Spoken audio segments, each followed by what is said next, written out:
Akala ko freedom ay gawin lahat ng gusto ko. Walang limit, walang rules, basta masaya tuloy lang. Pero habang tumatagal ang journey, may mga choices ding sumira sa akin. At may mga bagay na akala kong freedom na naging kulungan pala. Hindi mo pala ako pinipigilan para bawasan ang saya ng buhay ko, kundi para ilayo ako sa mga bagay na sisira sa sopo. At habang mas naiintindihan kita, mas nakikita kong may wisdom ka, na ang tunay na freedom pala may kasamang direksyon at law. Kapag ikaw ang gumagabay sa buhay ko, mas nagiging buo ako. Diyos ko, hindi ito kadena, ang mga salitang galing sa'yo. Kapag sinusunod kita, mas nagiging malaya ako. Hindi ito kadena, kundi ilaw sa daan ko. Sa bawat ligaw at maling choice ko, katotohanan mo ang gabay ko.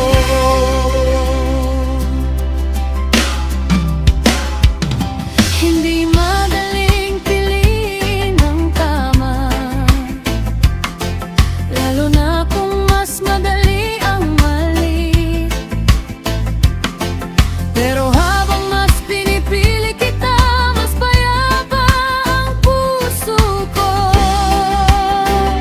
At kahit maraming tukso sa paligid, ayoko nang bumalik sa kaos, dahil natagpuan ko sa presensya mo ang buhay na tunay ako. Kapag love mo ang validation ko, hindi ako madaling bumagsak.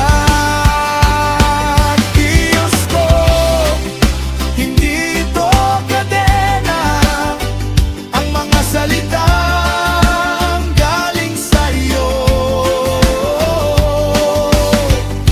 Kapag sinusunod kita, mas nagiging malaya ako. Ang tunay na freedom, hindi nasa pagkawalan ng limits, nasa tamang direksyon ng buhay. At kahit hindi madali ang sumunod minsan, alam kong may pagmamahal sa mga salita mo. Hindi ito kadena, kundi gabay para sa buhay ko. Sa bawat desisyon at hakbang ko, katotohanan mo ang magpapalaya sa akin. Kapag ikaw ang sinusunod ko, mas nagiging malaya ako.